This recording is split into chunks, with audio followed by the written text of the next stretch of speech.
All right, everybody, welcome back to the channel. It's Robert Smirking Gun Reviews, and we're back with more of The Man in the High Castle.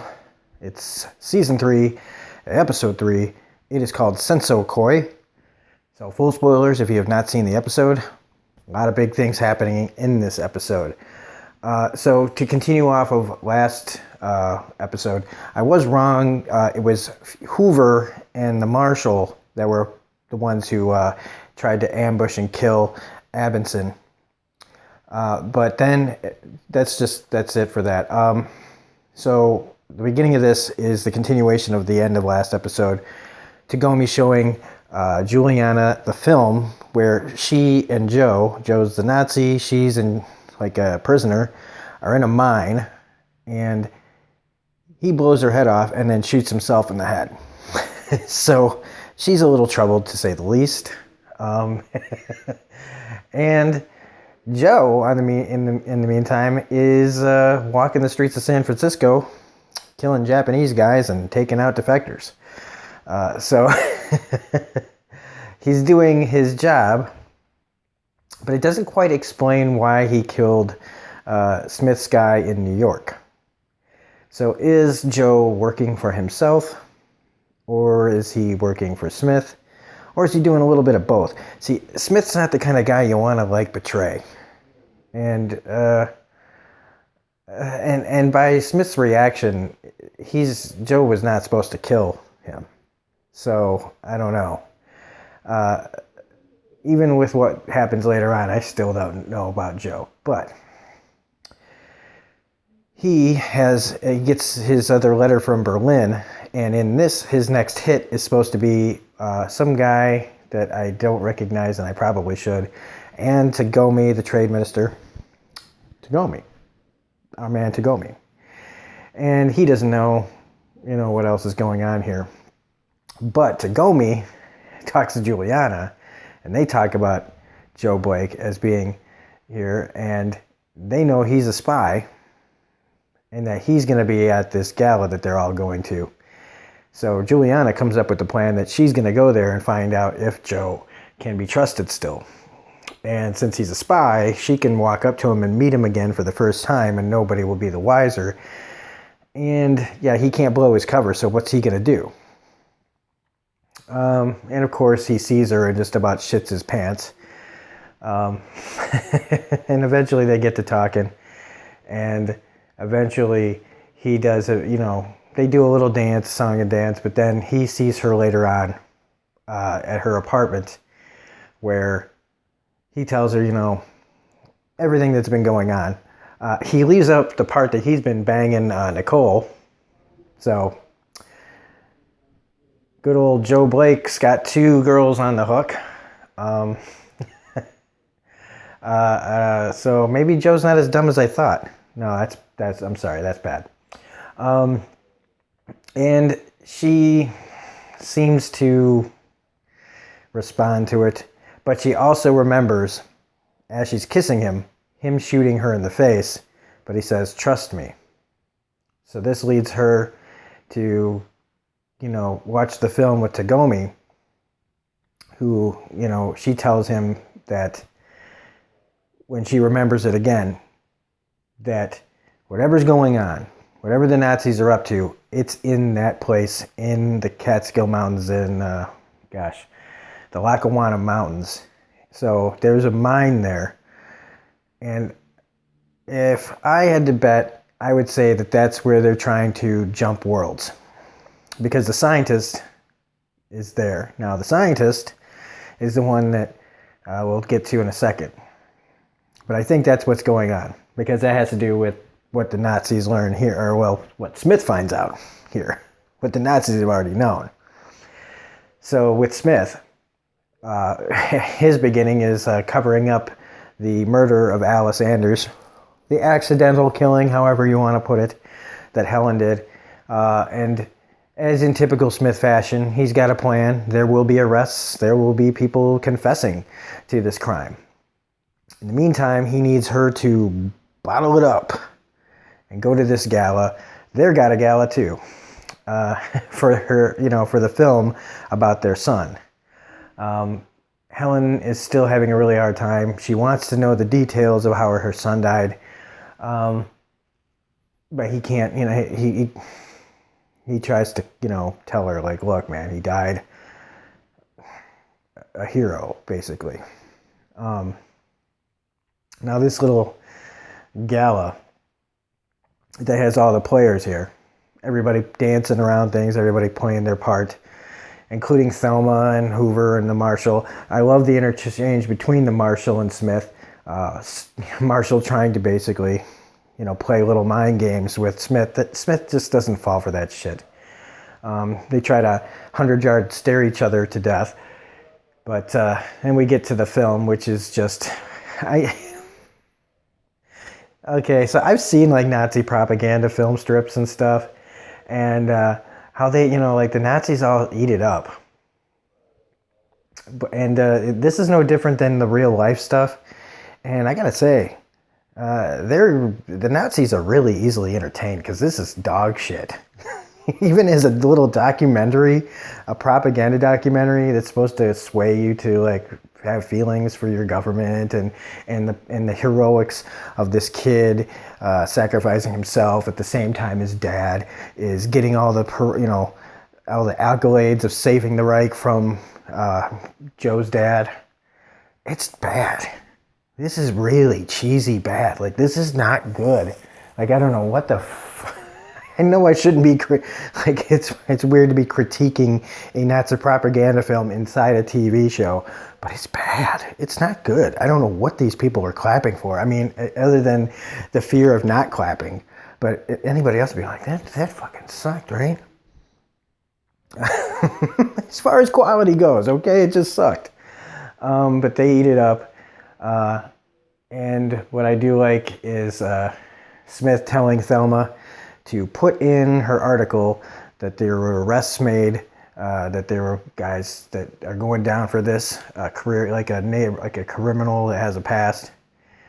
And I do like that later on, earlier, Smith goes to find out that his new job is to separate all the film strips that Hitler had from the crap to the truth.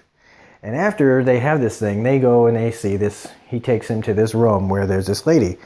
And this is where Smith gets some big-ass knowledge dropped on his ass, which is, he wants to know why this person's there. And they begin to tell him about travelers and other worlds and other versions of us in those worlds. And it pretty much, it doesn't break his brain, but it definitely strains it.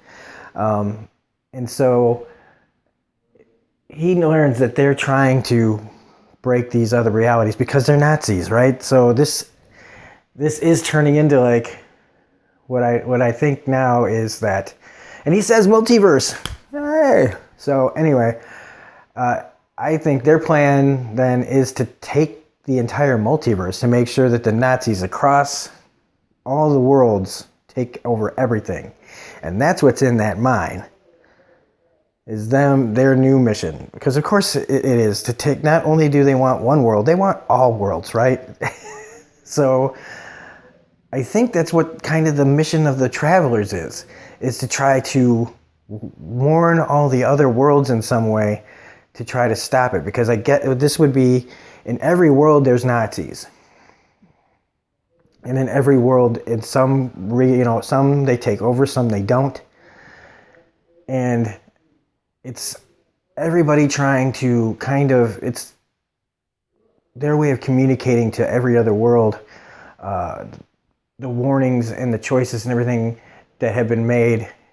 And I guess I don't want to get too over my head in this, but it has to be to stop them in some way, to help stop. There's all these connections can't just be for nothing in all these worlds. Like why Juliana is so important in every single one. Well, after the gala and everything, Smith sees a film strip of his own. And this gives him pause because after Helen and him have the conversation about what that film makes him feel like, and he says it sickens him, all of it, and what they're doing to him. Now, like I said, I don't really give a shit what they're doing to him. because he's a Nazi. But when he sees in the film strip that his kid Thomas is there, two things came to my mind. One is, okay, I'm pretty darn sure that Thomas in this view world is dead. So the 11th hour thing is probably not going to happen. Because the way he's reacting to it makes me think then is if Smith can wrap his head around that his son is alive in other worlds, then it may be enough eventually to save him from dying in other worlds by having to eventually go against the Nazis. That's just a theory of mine. I don't know if that's going to go anywhere. But it is a pretty cool idea, I think. We've got some stuff with Bob and Ed. Bob talking to Frank Sampson about his business. Frank getting really interested in the stuff about finding Jewish artifacts. And this guy's listening in on them. And I thought maybe it was because Frank and this guy were together. But it turns out this guy, I guess, is a Jew hunter. he's either a Jew hunter or he's looking to hide Jews. But it seems to me like he's looking to kill Jews. And Ed, okay, so I guess this whole thing with this guy Jack isn't that big a deal because Jack and him, Jack was just checking Ed out. Checking old DJ Qualls out. Getting a little, spreading the vibes apparently about it. So, okay, fine. But Bob wants to go home now that he finds out that the reprisals are over. And Ed, understandably feeling a little bite of the love bug, I guess, wants to stick around. Meantime, Frank Sampson's planning on leaving. An old Jew hunter guy hops in his cab and is making him take him to this place where supposedly these people hide Jews. So there's that. Keto gets really happy because they, first he has that mention that his family's here and that he's lonely and blah, blah, blah. But I'm kind of skipping that. But Keto gets real happy because some guys find the priest from the resistance in the back of a truck and they start torturing him. And this is where we find out from the priest something quite amazing, actually, is that Frank is still alive. Now, that'd be awesome if this is our Frank. But they could just be talking about other world Franks. That maybe Frank from another world is a traveler. And then we'll be seeing a different version of Frank pretty soon. If it's their Frank, whatever, that would be equally crazy. So, that's about it. Couple things. Himmler getting reports from Hoover about Smith. And saying what's going on with Helen and them, reporting him like the rat that he is.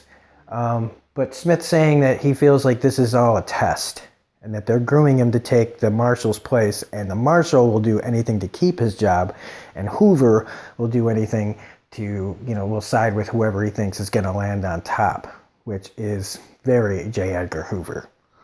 So anyway, that's pretty nuts. Everything is just closing in on everyone because Joe's supposed to kill Tagomi. Joe just met up with Juliana again, who finds out Joe kills her and himself. The Smiths are being surrounded by enemies everywhere. Frank might be alive, so who knows? This is a pretty crazy episode. I have not covered everything because, goddamn, they jam in a lot of stuff. So that's about it. That's all I'm going to say about it. So anyway, if you liked this video, please hit the like button, comment, share, subscribe, all that jazz. I'm really happy that anybody that's watching these, I really appreciate it.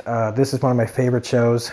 I think it's the best show on Amazon, to be honest with you. The Expanse is going to be an Amazon show, but right now it's still technically a sci-fi show until it comes out on Amazon. Once The Expanse comes out on Amazon as its own original show, then that might change. But right now, The Man in the High Castle is the most original show on television, and it's the best show that's on Amazon right now. So anyway, that's it. Rob Smirking Gun. We will see you on the next episode. Tomorrow I will be doing episode 4. So we will see you then. Otherwise, you can check out my videos on The Expanse, my Venom review. We've got Walking Dead coming out on Sunday.